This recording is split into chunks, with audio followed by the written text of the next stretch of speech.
The planet's puppet masters almost surely have a plan. There's clearly maybe something there beyond the realm of man. And until you've thoroughly tested every last close-trusted view, I find the more you think you know, the less you really do. That's true, Dr. Zayas. Very well. Where would we be without THC? 'Cause we know they're lying to us, just don't know to what degree. Yeah, where would we be without THC? The Higherside Chat Show, Greg Carlwood and Company. All right, Higherside Chatters, when it comes to what lies in the weird end of the paranormal pool, you'll find hundreds and thousands of experiences that people just can't explain.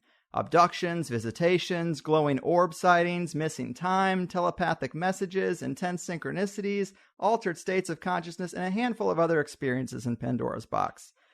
We've heard about these stories before, but what might have flown a little bit under your radar is just how connected owls seem to be to these odd ordeals, and we can get stranger still because it's the curious crossroads between paranormal and conspiracy that really lights my fire. And from the most hidden symbol on the dollar bill to the towering stone statue at Bohemian Grove, it becomes obvious the owl is of the utmost importance in many of the dark corners we like to shed light on. And it's today's guest, Mike Clelland, I truly have to thank for the big aha moment when it comes to owls, because he's written the quintessential book on these strange connections titled The Messengers, Owls, Synchronicity, and the UFO Abductee. Mike is also an avid outdoorsman and a personal experiencer of strange phenomenon, which he's been cataloging on his Hidden Experience blog, along with the strange occurrences of others for quite some time. And if you want to explore the strange connections between this majestic bird of the night and anomalous events, there simply is no better person on this island Earth to do it than the Owl Guy himself. A true honor and a pleasure, Mike, my man. Welcome to the Higher Side. Thank you so much. That was a great introduction. Thanks, man. I try. You know, of course, thank you for doing this. I think your work is pretty amazing. It is quite a niche, but it's very cool to be the world's foremost expert on anything, really, especially something like this. And your 400-page book is such a fun read because it's story after story, connection after connection, and you weave so many of your own related experiences throughout. It's quite a ride. But before we get into some of those early formative moments for you, broadly speaking, for people who might not be familiar with the owl's relationship to high strangeness, give us a bit of an overview. How strong is this linkage? Yeah. Now, this is one thing that I've come up with that it confronted plenty of times where I realized that, what do they call it when you try to pitch a movie, right? You know, it's called your elevator speech. You know, you gotta give someone the talk in less than a minute or something. So I found that that's about impossible to give lay it out there and give it to you in one. What I can say is that from some personal experiences, and then some, book knowledge initially. I'm not the first one to note this. I mean, other researchers and authors have pointed this out, oftentimes from their own personal experiences, that there is a connection between UFO contact and owls. Mm-hmm. There's two ways to look at that. There's the screen memory. We can talk about that in depth if you want. But for now, the screen memory aspect where, let's say, someone has a missing time event that they later realize is an abduction. There might be a sort of curious memory related to that, driving down the road at night and seeing a 4-foot-tall owl, mm-hmm. and then arriving home and they're some hours late. That's very, very common, that kind of story.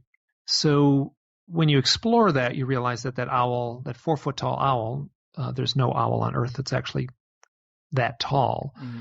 That account doesn't really, that turns out to be some sort of psychic curtain or psychic costume, let's say, that the alien entity would be projecting into the mind of the observer. Right. That shows up enough times over and over and again. I feel pretty confident saying it straight up like that. But my deeper interest is real owls that show up in the lives of these people. And initially, I had my own set of curious owl experiences. Hit me pretty hard in around 2006. And then after that, I started looking into my own experiences, and I would ask people the same question. I would ask, researchers and people who've had the direct contact experience. I'd ask them the same question. Have you ever had an unusual experience with owls or an odd experience with owls?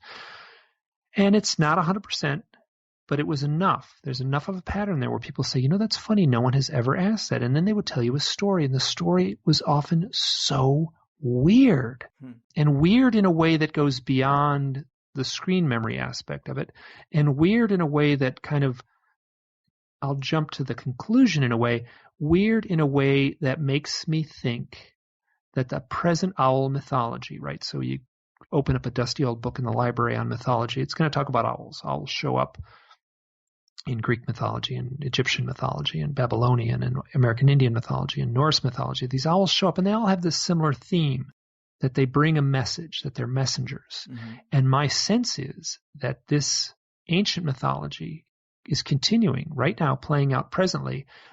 The most of the documentation in the book is about the UFO abduction aspect of it.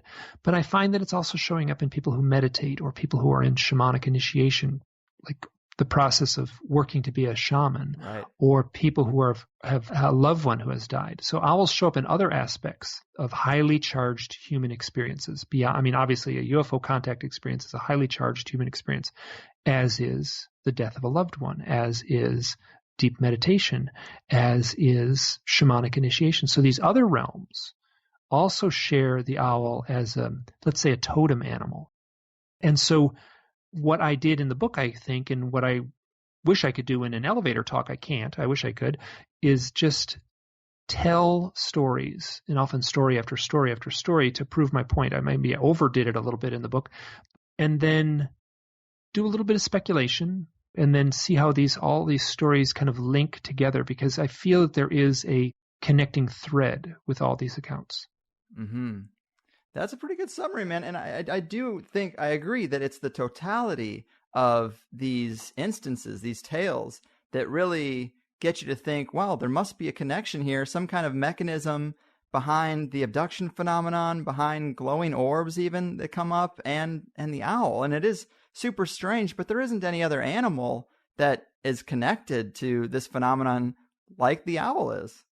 Well, the deer is, I think, yeah, sure. Deer show up and I think it's funny because people sort of say, oh, what's the next book? And I'm like, well, the next book needs to be the book on deer, but I don't think I want to write it because I just haven't had I haven't had any kind of meaningful deer experiences, but people have. So there's a deer is also a mythic animal, shows up all over the place in all kinds of, it has a different symbolism. It's not as foreboding, obviously, as an owl, and a deer is not as intimidating as an owl. So there are other animals connected with this, and deer would be the 1-2 on the top of the list, and then you could go down the line, and things like cats and things like that show up too. So interesting, yeah. I've heard from your previous interviews and stuff. You mentioned deer, and it kind of surprised me. Cats, I see though. You mentioned I think it's Oliver or Oscar the cat in the book. This cat who stayed at a hospital and could tell when people were going to die. He would spend time in their room the day before they died. I've had my cat stare at weird things in the room. I know you wrote about that too.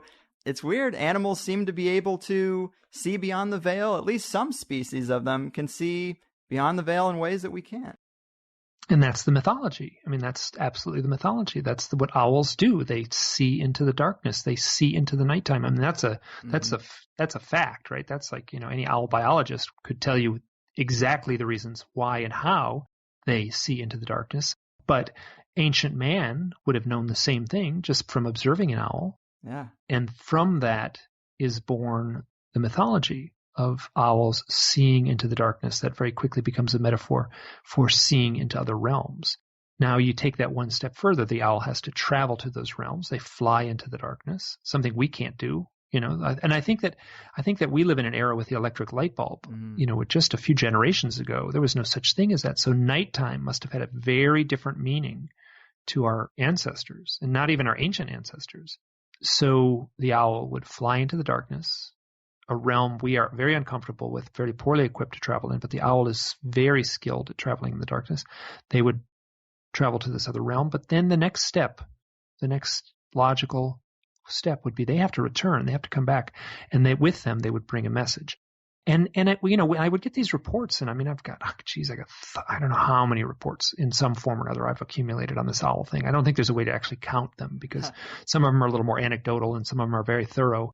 But the amount of times that people have just said it straight up long before I, coined the title of the book, they would say, well, this messenger arrived at my windowsill.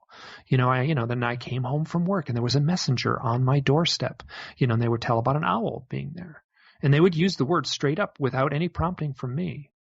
I love it, man. And let's get into some of those stories. Tell us about maybe some of the strange events that brought you down this path personally, some of the things that happened. Where did this all start for you? Well, so in 2006, I was living out west. I would have been 44 years old, I think. And I was living near Grand Teton National Park. Beautiful place. And I was doing a lot of camping. So I would go out for one night, and it was very normal for me just to go out for one night, sleep out under the stars, and then come back. It was beautiful. I lived close to the pristine, wonderful wilderness environment. And I met a young woman, and she had been living in the area all summer long. And I said, oh, you must have been doing a lot of camping. And she said, no, I never camped once. And I was like, oh, that's terrible. Let's go. So I took her out camping for one night. And we didn't bother to bring a shelter because just the weather report and the weather patterns, there was no reason to. It would have been, it was going to be a beautiful night. So I think it was either the end of September or very early October. I think it was actually very early October of 2006. We hike into the mountains, and I taught for an outdoor school for a long time. So I'm very comfortable in this environment. So I'm sitting on a big flat rock and I'm making dinner, and she says something, and I think to myself, like, wow. This was a stranger. In a way, it's like this first date in a way, and, it's a complete stranger. Mm. And she says a few things, and we're talking, and I think to myself, this is really incredible. I didn't expect this. I was impressed. It was a depth to her that I didn't expect. And then at that moment, an owl flew over, and then a second owl, and then a third owl flew over. And these owls flew around us as the sun set and the moon rose, and we're in this beautiful environment. They would land on branches near us, and they would swoop down low right over us. And so these three owls just hung out with us for the next couple of hours. And the sun went down, and we laid our sleeping pads out on the ground, and we laid on the ground and looked straight up at the big starry skies. We were up high in the mountains, so the skies are astounding at that latitude and that elevation. Mm-hmm. And for just 1 second, the stars would be blotted out. It happened silently. Owls fly very quietly. And it was a really magical, powerful experience. And the next day we walked out and we were both on fire. Like, oh, that was the coolest thing ever. Like, owls, oh my gosh. So I said to her, like, listen, if I ever go camping, I'm going to give you a call. And she said, great. So 4 days later, we went camping again. So we went to a different part of the mountains and walked in, and it was a little colder this time. And it was cold enough that when it came time to go to bed, we took a shelter this time, took a little tent. And I said, let's walk up that hill and we'll generate some heat by walking uphill and watch the sunset. And we can come back down and climb in the tent, and we'll be warm, because it felt like it was a little bone chilling just to hang out. So we walk up this gentle hill. It's a big wide open vista, and it takes about 10 minutes to walk up. And then we get to the top. And as we get to the top, this owl lands on a branch.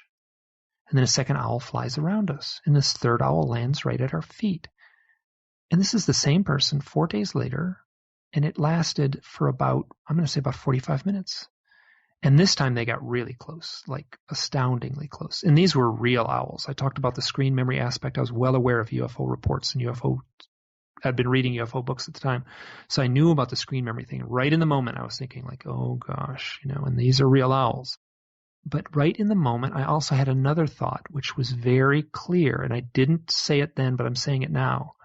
This voice in my head said, this has something to do with the UFOs.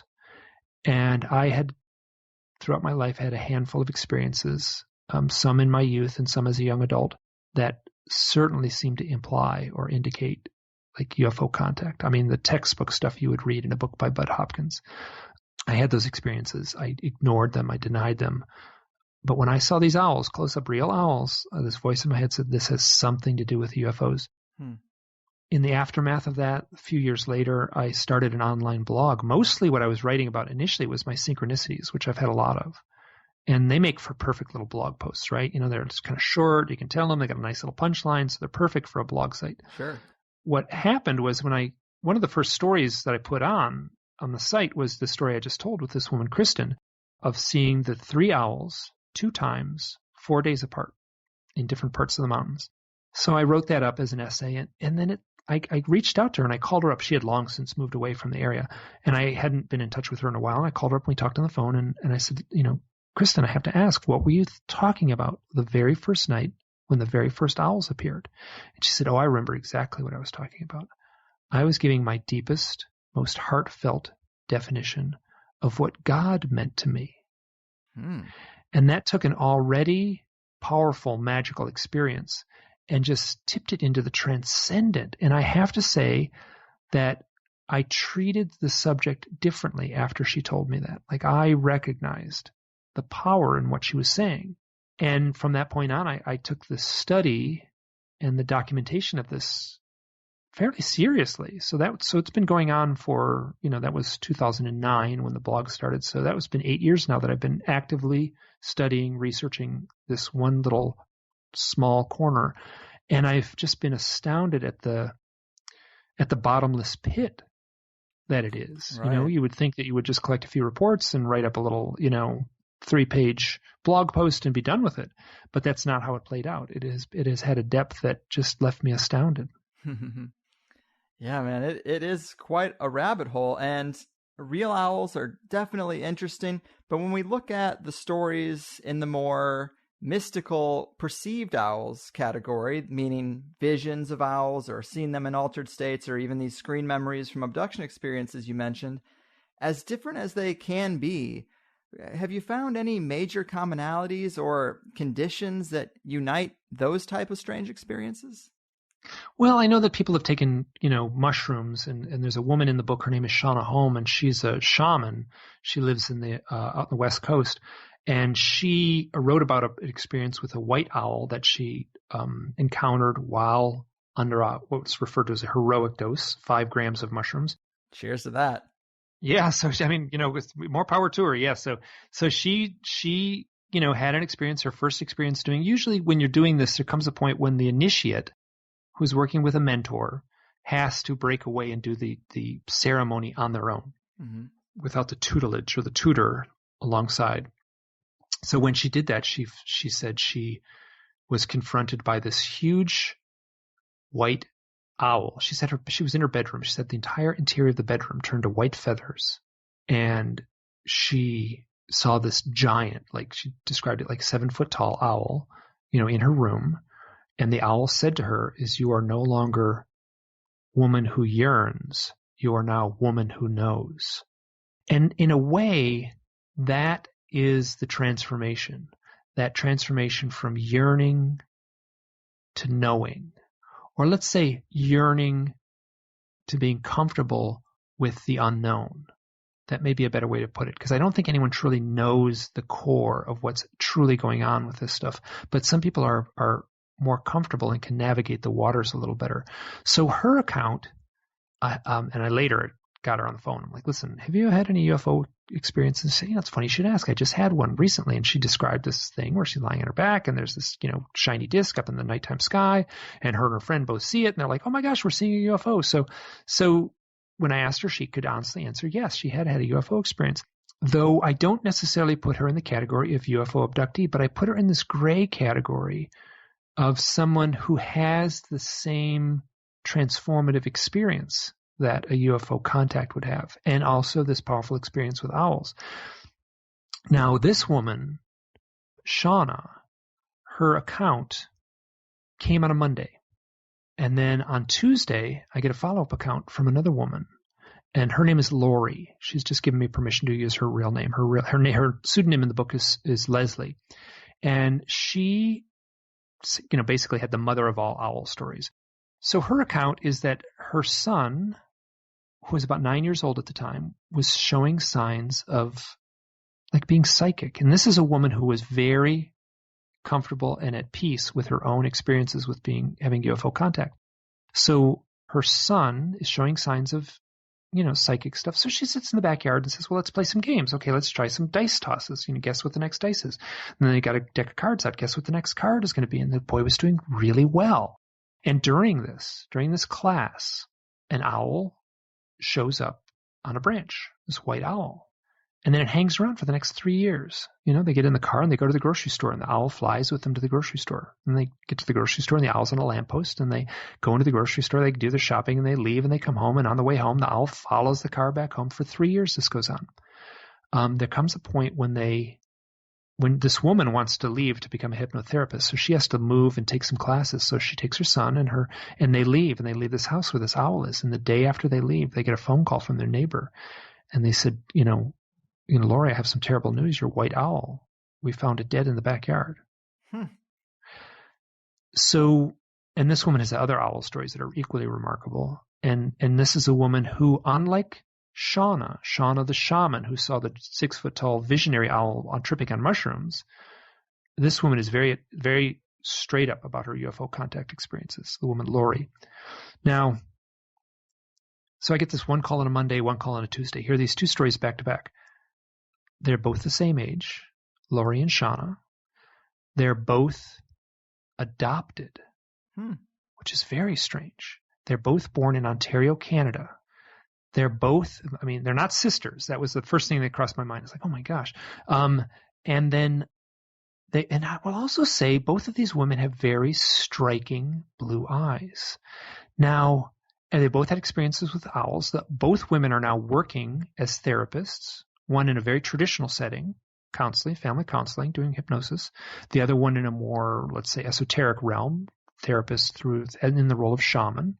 So there's a power to me. These two stories are related, not only in the details, but in the fact that they arrived within 24 hours of each other. So the title of the book is Owl Synchronicity and the UFO Abductor. So this synchronistic aspect is something that, like as I was working on the book, I felt like I was on a boat on the open ocean. Right. And I was just kind of my compass was leading me wherever it wanted to lead me. Like I had no sense of direction at all where I needed to go, but I depended on this compass to lead me, in the open waters where there was no markings to find my way. Mm-hmm. And so I just trusted the compass of synchronicity. And this is a perfect example. The story I just told, these two stories back to back. To me, the most important part of those two stories is their connection coming 24 hours apart.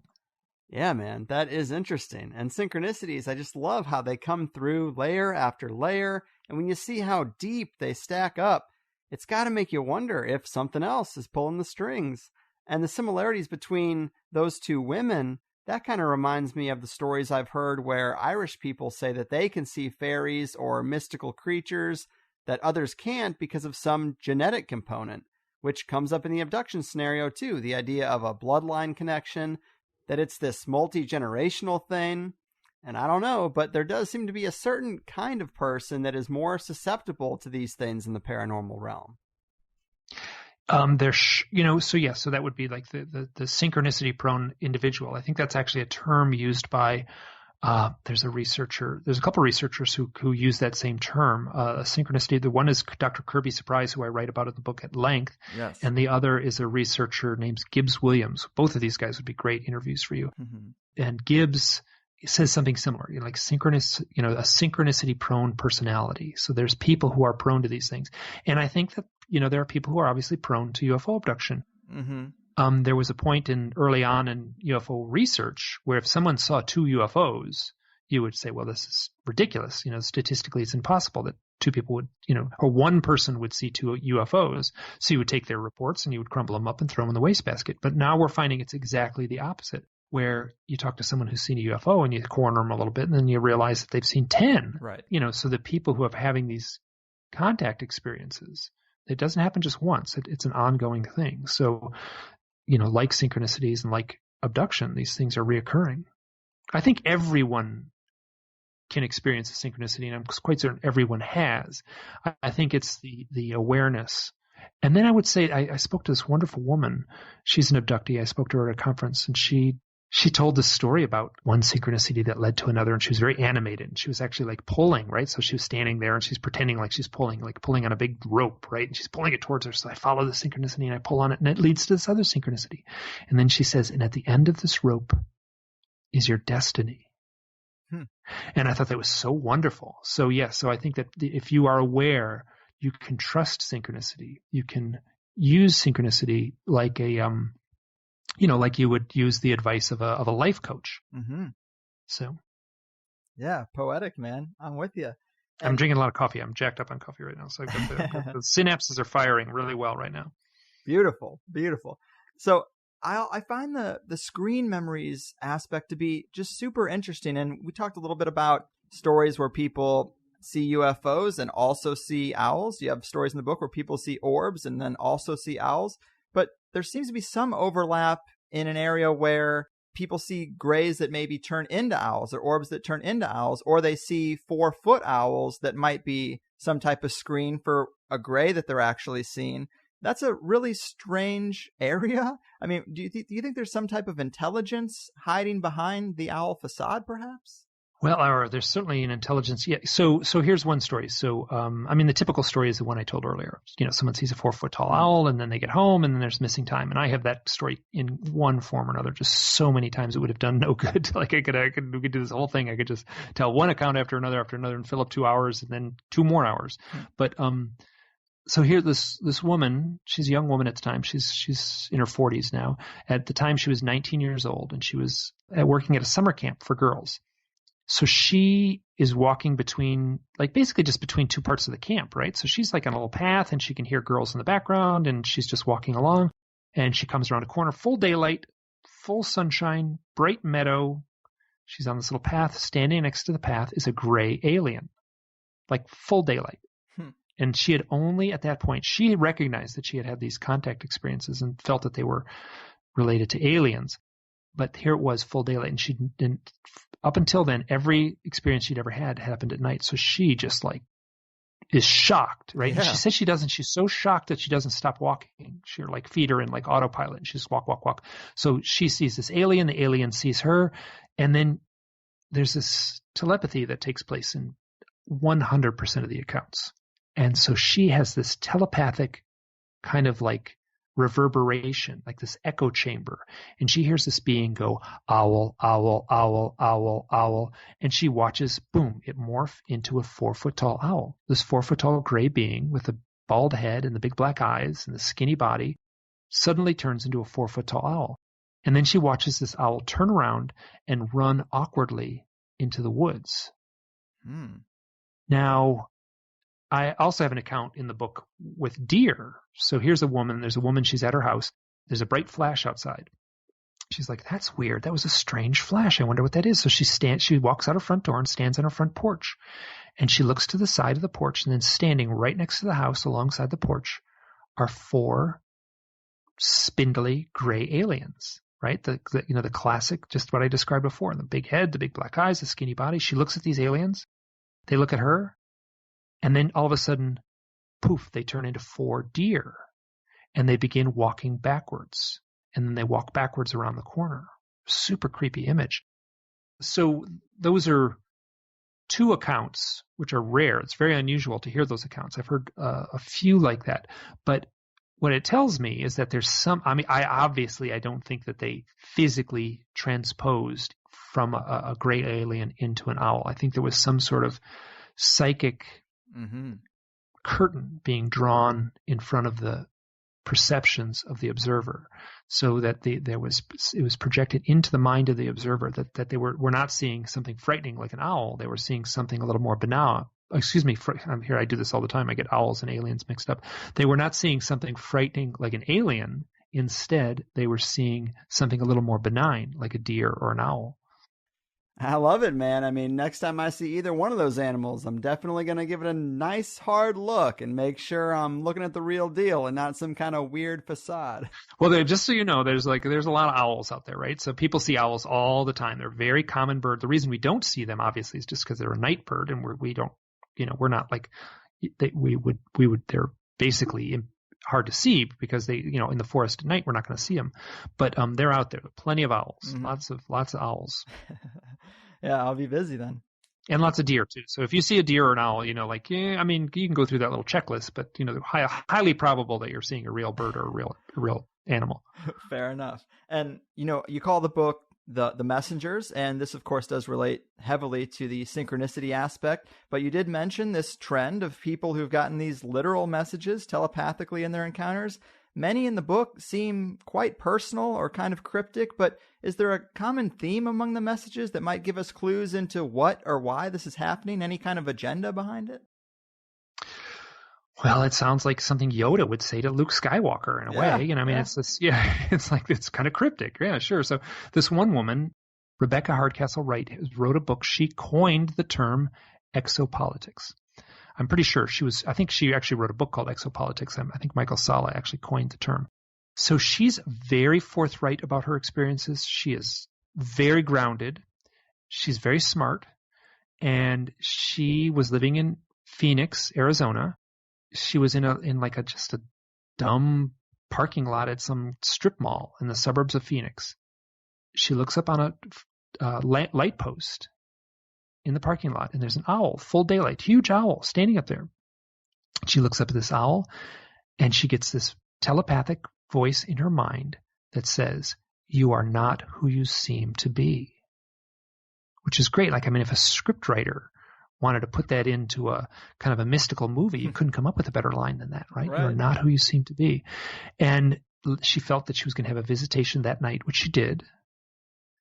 And then I asked her, was that a real owl? She said, "I don't think so. I think that was a projection of some sort," which is interesting because it gets to the point where I asked, okay, was that a real owl? And people are maybe, maybe not. I'm not sure. So there's no easy answers for any of these things, but there's one example of someone who got a very cryptic, one-line message. And then I have another person who had a long conversation with an owl in the woods, and I would have to refer to my notes to actually describe what that whole conversation was. But the gist of it was exactly the same. Was I think the initial line was she asked the owl, right? So she walks into the woods and she's on a hike, and she felt strongly that she was going to meet an alien that day. And then her name is Karis, and she walks into the woods, and she's all of a sudden she's well, I should leave the path. She walks off the path. Well, I should walk over here. She climbs over some rocks and stuff. Well, I think I got to sit on this rock. She sits on the rock. Well, no, I need to sit a little over. No, I need a little, okay, over here. This is right where I need to sit. She sits there for a little while, and it's this pretty spot. And then she realizes she's lined up exactly. So there's this, the way the bushes are arranged, she can see this owl kind of through this one little gap in the bushes. And she says the great horned owl is common owl, big. They're one of the larger owls. Beautiful face. So she has this little stare down with this owl. And she went into the woods fully expecting that day to see an alien. And she says, "Are you an alien or are you a fairy?" She'd been doing all kinds of fairy research at that point, which blends, some UFO researchers, if I had said that, then they take my report and crumple it up and throw it in the trash. But so she says, "Are you an alien or are you a fairy?" And the owl replies telepathically into her mind, "Why can't I be both? You're both." Boom. Which is, again, a great line. If a scriptwriter wanted to create a beautiful, eerie, transcendent mood in a movie, that's the line they would put in the script. So I'm just struck at the power of these stories. Yeah. Yeah, I love that one. Karis Melinda Brown. I had that one highlighted to have you mention because it does have that fairy aspect. She would also be a great person to talk to on your podcast. She's very well spoken. Yeah. Nice. Yeah. That is just one connection that has really stuck with me is old ancient fairy lore and the modern abduction experience, and the way that the two kind of dovetail with, people being taken in the night or taking kids or being in another realm and not being able to get out. I think, maybe the alien abduction experience is just kind of a modern techno-centric lens on a phenomenon that's been with us since the beginning of humanity, perhaps. I agree completely. This is all just speculation. I have no proof of it. What I have is sort of a wealth of anecdotal reports. So that's, when I was working on the book, people would, I spent years working on the book, and people would say, "So what are you up to these days?" "Well, I'm writing a book." I'm "Are you kidding? You're writing a book? What's it on?" And I said, "It's on owls." They're interesting. Owls. Well, what about owls? And then this is the point when I had to kind of size them up and oh, gee, do I open the UFO thing? Do I start the UFO conversation? Because if I do, I'm going to be stuck there for an hour. So I kind of have to size them up. And then if I had to be on my way in a few minutes, I would say, well, it's a book on mythology. And that's very interesting. And what's your premise? And I said, my premise is that the ancient myths are playing out present day. The ancient owl myths are playing out present day for real people, real experiences, the same way they would have played out for our ancients. The way these ancient myths evolved and emerged, I'm convinced, are based on real experiences. Mm-hmm. They might have been visionary experiences, but that's still an experience that can be incorporated into the campfire myths around the village. So that was my answer, and I hold to that answer, and I'll say that the as I said earlier, the highly charged experience, meditation, shamanic initiation, death, UFO contact, being taken by the fairies, these are all highly charged human experiences that lie outside our normal perceived reality. And then for some reason, the owl seems to be the totem of these experiences. Here, I'll give you one story here. There's a fellow, his name is Peter Manns. He's a Reiki healer. He does this very interesting work with spine alignment, very practical kind of stuff. But it's like I want to be careful what words I use. I mean, it's like magic in a way. So he's a powerful, interesting, spiritual guy. And he comes over to our house for dinner. He was in the area. He's from Germany. And he asks the question, so what are you working on? I'm working on this book on owls. And he kind of interrupts me.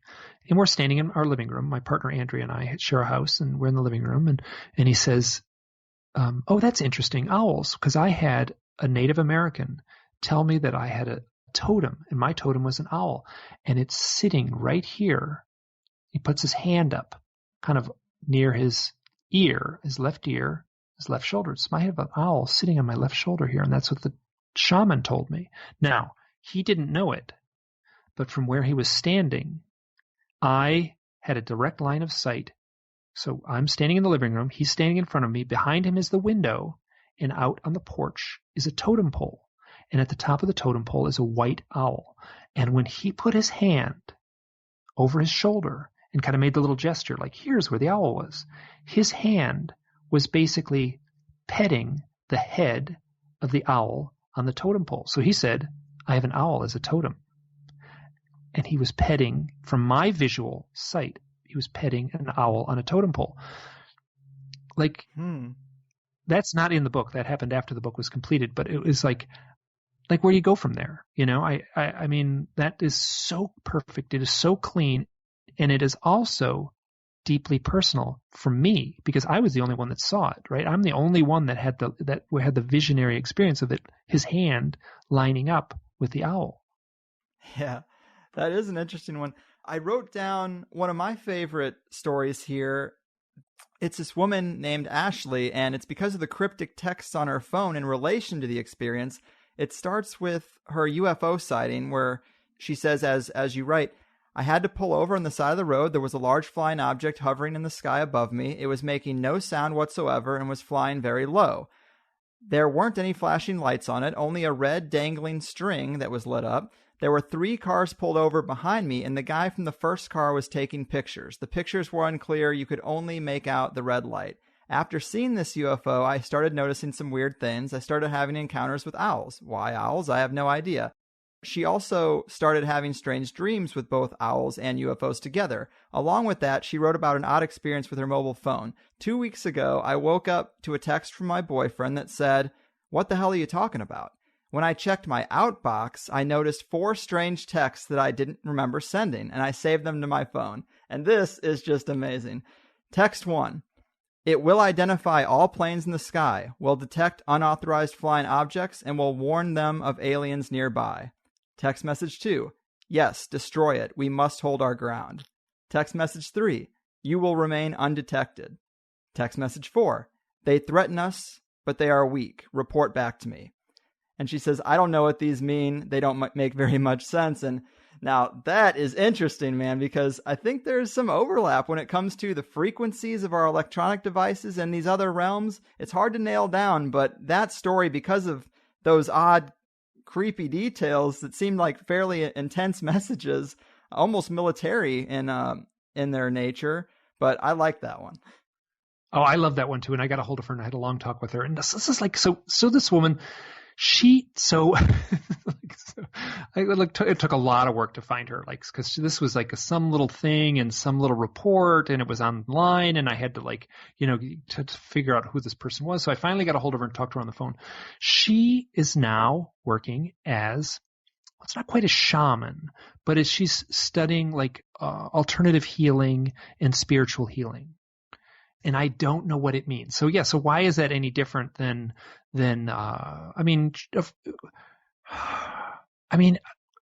whatever's controlling reality, right? Whatever is controlling these synchronicities, I don't think that it's a big leap for them to put them on text messages. In my upcoming book, the follow-up book that I'm working right now, I have almost a similar story, which is very unusual because there's one thing that's funny here. There's a spelling error in it. It's not unauthorized vehicles. It's unotherized. It says, will detect unotherized flying objects and warn them of aliens nearby. Now that's a great unotherized. I mean, that's so perfect. Now I have another account where there's also a single misspelling. Mm-hmm. My sense is that perhaps like the secret government could have, obviously they could have sent her some text messages just to mess with her, right? Here's a UFO witness. There's plenty of evidence that UFO witnesses have been messed with. Like just very simple things like getting clicking noises on their phones or their mail being opened. And now this is like, come on, it's like the 21st century. Nobody needs to hear a click on their phone to that's don't you think they would have figured that out, how to tap someone's phone without putting a click noise on it? Yeah. So, but that's what people are reporting, this obvious harassment that's meant to be noted.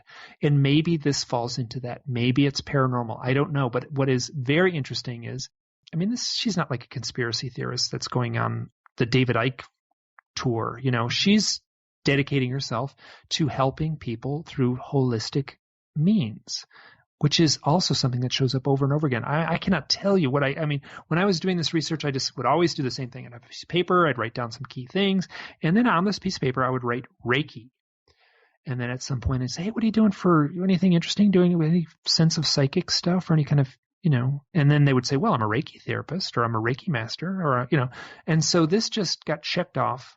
I have no idea how to figure a percentage, but in a way that does not match, if you just pulled people at random at the shopping mall, the people that I was talking to there was a consistency of Reiki therapy or hands-on healing that was just off the charts. So what does that mean? How do we, I have one guy, he's a teamster, right? He's a truck driver. He's not he does not fit the new age caricature. Let me put it that way.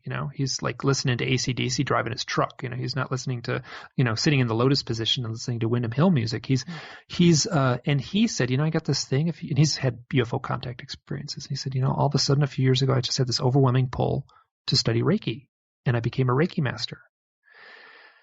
It seems a little out of context given the person that he's, that you would perceive him to be. Mm-hmm. So where, so where do you go with all this?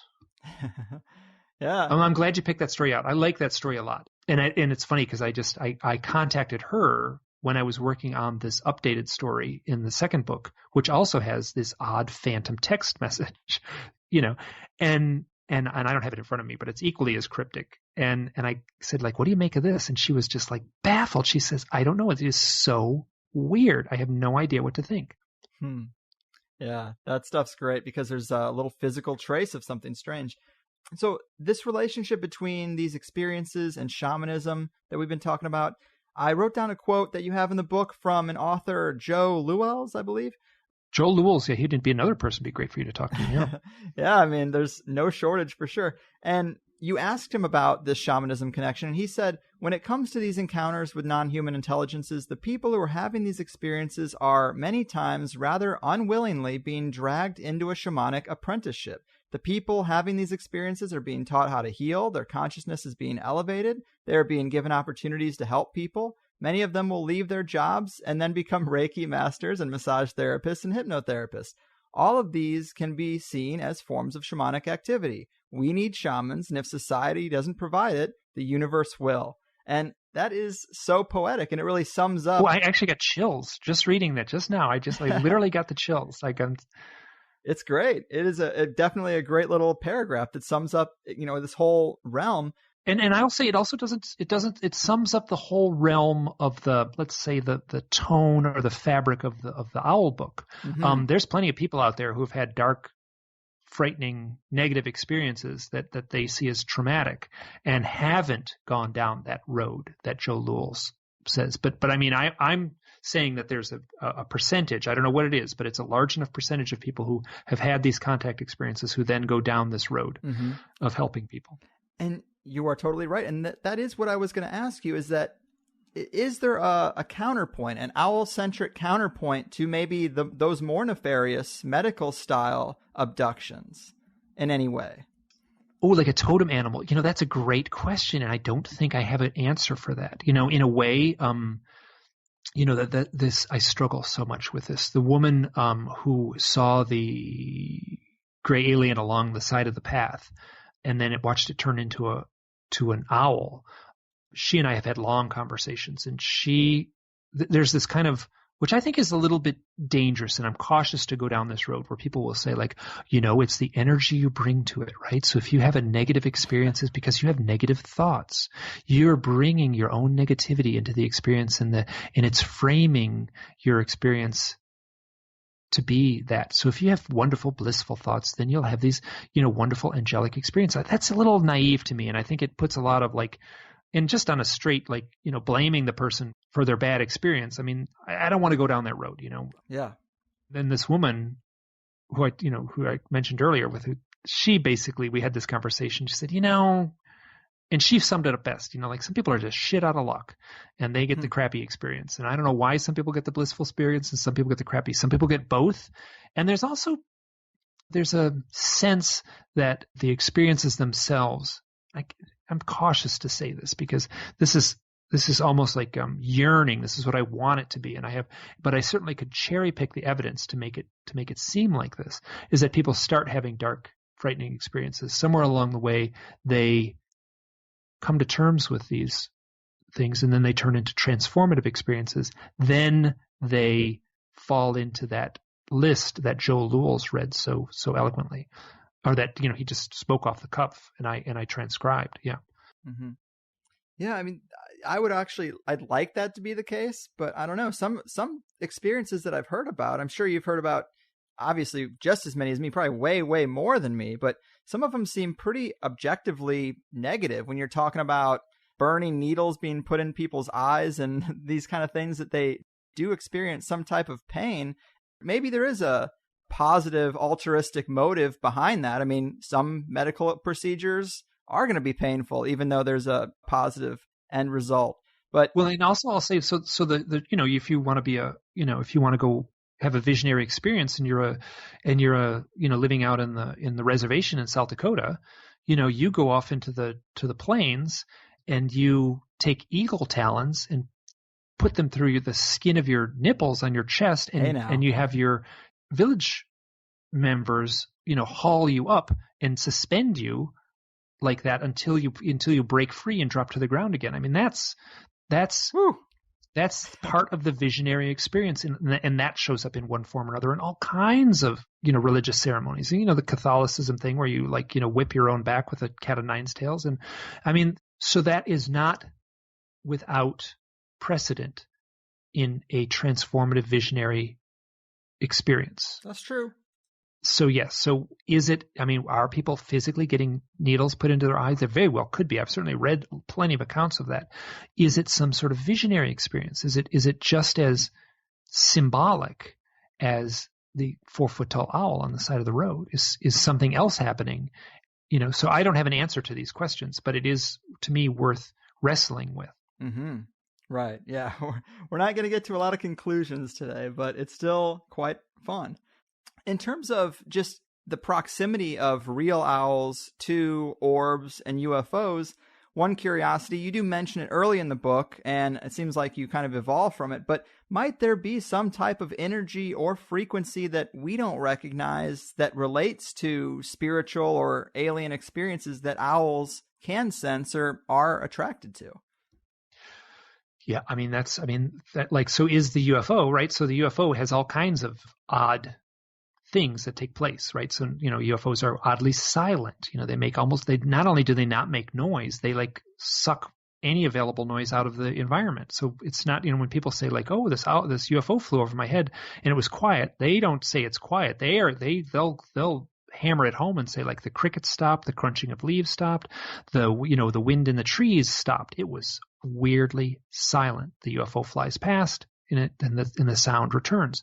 Now that's very common. So as like we could sit at with a material scientist who does, work with magnets or something like that. And we could then postulate like, oh, let's say the operating system of the flying saucer is using some advanced technology that distorts the fabric of sound or the fabric of reality in some subtle way that we perceive as silence. Now, if there's any animal on Earth that is attuned to have amazing hearing, owls have amazing eyesight, but their hearing is actually considered much better than their eyesight. So they can see into the dark, and they can hear a mouse, rustling around on the forest floor a half a mile away. So we're talking about an animal that's, that can fly at night through the trees. They are uniquely attuned to perhaps hearing or sensing or seeing whatever it is that makes these UFOs fly around. My cat, in the book I referenced, my cat, sits near the heater, right? So here's a physical machine. It has a measurable output, like warm air comes out of a little vent. My cat has a behavior. It seeks that out and sits near it. Is there something as simple as that going on with the owls? Is the UFO just a glorified dog whistle that attracts the owls? So that's one way to look at it. Now that's a wonderful avenue of speculation, and I think I exhausted in the book, but there's more to it because it just gets so mysterious, and it just gets so like laden with symbology and sort of archetypal overlays at a certain point. Perhaps that might be partially true. My sense is it's less that I think that the grand chess player of reality is setting that owl in place near the abductee the same way that I would set a pawn on a different square. That would just be one move in the game. The pawn would then be set alongside the bishop, let's say. That's my sense, is that somehow the fabric of reality is being, manipulated is the wrong term. It's being stage managed the same way you would do it for a theatrical play. And these characters are making their appearance and then stepping off the stage. Mm-hmm. So the owl would make an appearance. You would have there's an archetypal power to these owls, and then they're imbued with some sort of subconscious energy. Now I'm getting way out on a limb here. But I feel they're being like an archetype is like like there are archetypal things. The hero, Luke Skywalker, is an archetype. An owl is an archetype. It is imbued with some deeper meaning, and that we can sense it almost on a cellular level, like, within our deeper consciousness. And so it brings with it a deeper meaning. So an owl landing on a branch happens all the time in the forest. If it happens at a certain point in a certain person's life, at a certain key moment, that's imbued with something more powerful. How it happens, why it happens is all just speculation, but it certainly does seem to happen. Yeah, and if we want to really ramp the weird up to 11, I've had a lot of guests talk about the idea that we're in some type of simulated environment, or just an environment that is being heavily monitored from a higher level with these absolutely. abductions and all this stuff. If we want to get really weird, could owls be some type of agents of these watchers of some kind of liaison, some type of information gatherer that seems to be a middleman between those observers and us? A biological drone. I mean, there is no animal more perfectly suited, right? So you instead of building a little machine, right, you just co-opt the consciousness of a bird that can see in the dark, can fly silently, and that has amazing hearing, right? So if I'm having this conversation here, an owl can sit, I'm quite certain an owl could sit 50 yards away from the window and hear every single word I'm saying more clearly than any technological microphone that's ever been invented. Mm-hmm. Now we're talking, man, because when you get into the aspect that grays seem to morph into these things on occasion, or even orbs, now that sounds like some type of biological technology. Yeah, and do I have a story of an orb morphing into an owl in the book anywhere? I don't know if I do. Maybe not specifically, but in the proximity. So I thought that perhaps there was some overlap. Okay, because I do have a great story of this young guy from New Zealand, and he had been recording. This is another thing that shows up. Just people like, I've got all this footage of UFOs. Nobody wants to pay any attention. I've just got one, so he's been collecting all this video footage of orbs. And he actually, I have the quote directly in the book. I'm going to do it, paraphrase it from my head. Mm-hmm. So he sees this beautiful orbs, goes in the house, documents it right away, sits down at the computer. He sent me a long list of his documentation. It's pretty dry, right? 7:30 p.m., on this night, northeast direction, I saw this orb. This documentation says something like, why is this happening? What does this mean? Why me? These big, profound questions. There must be a more important reason behind this. So he asks these questions, and then he walks back outside, and there's an orb hovering above a power line. So he's looking up at this, and he realizes there's an owl on the power line. So he's looking at the owl, and the owl's looking at the orb, and then they're all it seems like all three are kind of checking each other out. The owl's checking him out, the owl's checking the orb out, the orb is kind of, seems to be very aware of this whole thing. So the important part of that is that there was an internal questioning, why me? What does it all mean? Yeah. And then in a way, an answer is the wrong way to put it, because it's certainly not an answer, but he has a follow-up experience a minute later, less than a minute later, of an owl and an orb together. An owl, the symbolic totem of these, I don't state it clearly in the book, and it's interesting because I almost feel like I've come to a deeper genesis in the year that the book has been out, where the owl, I feel, is the totem animal of the transformational process.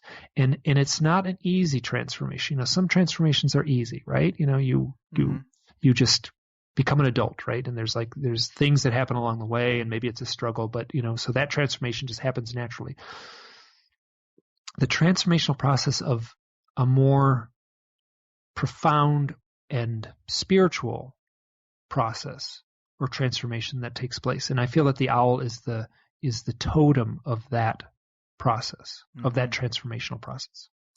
Yeah, I can totally see that after getting through the book and all the stories that are in it. But man, great time talking to you, Mike. You really have secured yourself as the king of owl weirdness.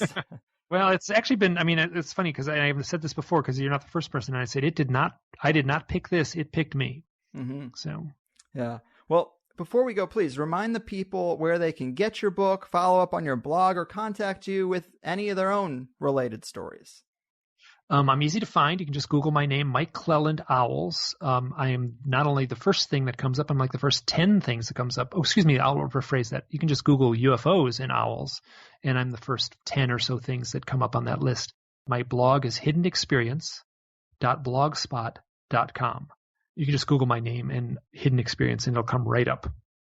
From there, you can get the book. The book's available on Amazon. It has been selling remarkably well, given that it's kind of a niche, markety little esoteric thing, and it's also kind of an intimidating book. I made a terrible mistake in a way by making such a thick book, because it's a little intimidating to hold in your hand. I worked hard to make the writing engaging, and so it zips along, but at the same time, I really couldn't figure out what to pull out. So the book is available, and either of those places, you can Google my name or Google owls and UFOs. It'll come up. Very cool. Well, I had a great time. Hopefully we can do it again in the future. Any other strange subjects on your horizon? You mentioned you were working on a follow-up book, I believe, right? Well, the follow-up book is again on owls. So the follow-up book is the longer, more complex stories that I just simply could not fit into the first book. I had a collection of them, and they are I've got a lot of them. So I've got about 16. The book should read as like a book of short stories. It'll probably be a little bit under 200 pages, so a much more modest book than this big fat book here on my desk in front of me now. And that will just be called Stories from the Messengers, and it'll be a companion to this. So they'll should sit on the shelf side by side as a nice tidy couple. So if you've read one, the next one should be keep your interest. And I think it'll be a standalone book where you don't really need to read the thick one in order to read the thin one. Nice. Well, I look forward to that, and definitely thanks for talking to me today. I couldn't have done it without you, and take care, my good man. Thank you so much. This was great. You got it. All right, people. Mike Clelland, closing out the month of January. I think he covers some interesting ground, right? Owls are one of the most fascinating animals, and association with shamanism and aliens seems to be pretty established. And I just think it's a good return to the paranormal side of the coin. THC has been pretty political lately. The whole world has, really, and it's good to take a little bit of a breather. But I'd say this is definitely a worthy Higherside style exploration. Big thanks to Mike for being here and for doing all the work putting this together. I don't have too much to add here, but of course, if you liked the first hour, the Plus show got into conspiratorial angles, Bohemian Grove, the hidden owl symbol on the dollar bill, connections to Athena, told, of course, some more great owl-related stories, and Chris Knowles, actually, that we all know and love. He makes an appearance in Mike's book with his own connections to the material. We got into the trickster elements at play, and one of my favorite parts, we got into Bill Hicks' UFO sighting. Mike spoke to his friend Kevin Booth at length in person, so we got to hear a pretty close to first-hand account of a shared UFO experience with Bill Hicks. We talked about the connection with mushrooms, sacred spaces and crop circles, charged areas, and the owl. And of course, my own owl-related syncs when preparing for this interview. So, a lot of good stuff. Sign up for Plus if you're interested in the second hour of this interview and all the interviews that I do here. If anyone out there has owl stories of their own, I'm sure Mike would love to hear them if he hasn't been burnt out already. But the world is a weird place. What can I say? I've done what I can. Your move, aliens, orbs, and owls. Whatever you are, your fucking move. Woke up this morning with light in my eyes, and then realized it was dark outside. It was a light coming down from the sky. I don't know who or why. Must be those strangers that come every night, whose saucer-shaped light put people uptight. Leave blue-green footprints that glow in the dark. I hope they get home alright. Hey, Mr. Spaceman, won't you please take me along? I won't do anything wrong. Hey, Mr. Spaceman, won't you please take me along the high side? Woke up this morning, I was feeling quite weird. I had flies in my beard, my toothpaste was smeared. I opened my window, they'd written my name. Said, so long, we'll see you again.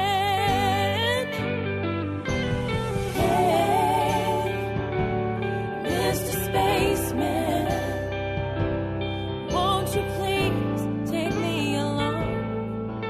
I won't do anything wrong. Hey, Mr. Spaceman, won't you please take me along the high side?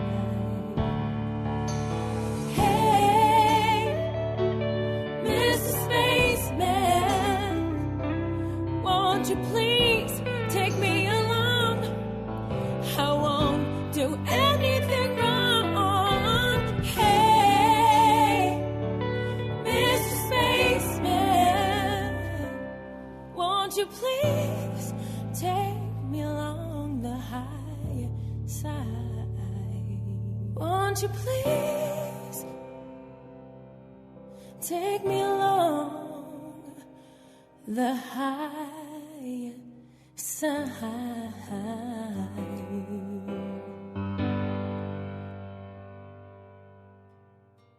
Hey guys, thanks for listening to the first hour of the Higherside Chats podcast with me, Greg Carlwood. If you don't know, there is a second hour to all the episodes we do around here. Generally, we're able to get a lot deeper into the topics and ideas that a guest is about, so if you enjoyed what you've heard from THC for free, consider signing up at the HighersideChatsPlus.com to get the second hour of the 5 shows I put together each month. I never really wanted to be a paid subscriber podcast, but I really hate the idea of spending airtime promoting some product that's completely unrelated and telling you the best way to support the show is to buy an audiobook or new underwear by mail or something crazy like that. So instead, if you like the show, double your time with it for $5 a month and let's cut out all the other shit.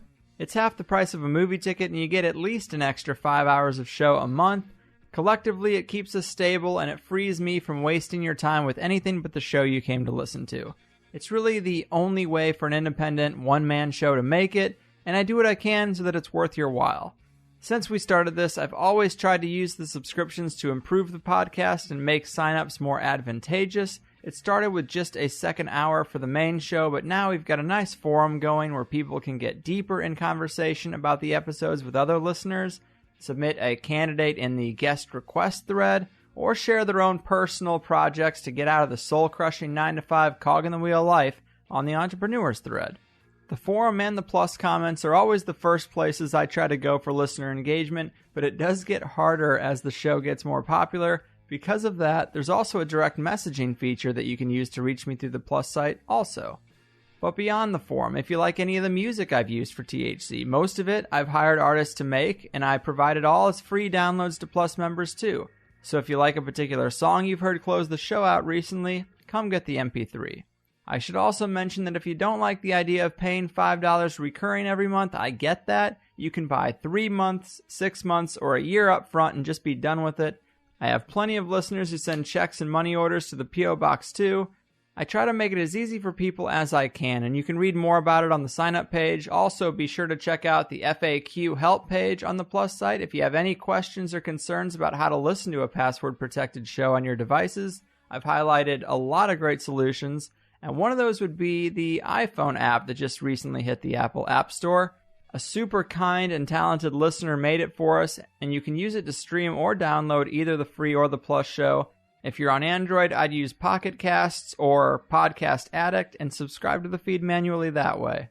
I also try to throw in occasional bonus shows or Q&A shows, and I've got a few other weird ideas I might get to try out soon, but I give you all I can for $5, and I hope you'll at least give it a shot if you've listened to a few free shows and you find them unique or valuable. I know there's a lot of podcasts out there, and I'm just one of them. But if you have any questions, concerns, or comments about any of this, please get in touch with us at the Higherside Chats team at gmail.com. I also wanted to plug the Higherside newsletter I'm going to be putting out, totally free for anyone who wants to sign up at the main internet website for the show, the HighersideChats.com. You can also get on that email list through the Higherside Chats Facebook page. There's a button there as well. But the reason I'm doing this is because I get tons and tons of emails after a show goes up asking me about how I feel about a particular guest or topic, and the wrap-up isn't always the best place to do that, especially if I have anything negative to say. Sometimes the dust needs to settle. Sometimes I need to hear feedback from you guys first. There are a lot of factors, but I usually have something to communicate to you, and I just don't get to do it. So on the first of the month, I plan to send out a little newsletter with my thoughts about the 5 shows the previous month, and talk to you about anything else that's on my mind or that's going on. And what's probably most enticing is that I'm going to give you some insight into at least one guest I have coming up in the month, which people have been begging for some posted schedule for a long time. I personally think I'd like the surprise. But sign up for the Higherside newsletter. It's free. It comes out on the first of the month, and I won't waste your time with any other emails. And that's it. I appreciate you listening. I try to give alternative ideas and guests a fair shake on a high-quality podcast, expose some deep-level conspiracies without the yelling, and I hope to offer some inspiration that even though the system relentlessly suggests you should follow their blueprint to mediocrity, you can do your own thing and live a much happier life despite all the negativity in the world. So go ahead and treat yourself. Isn't it about time?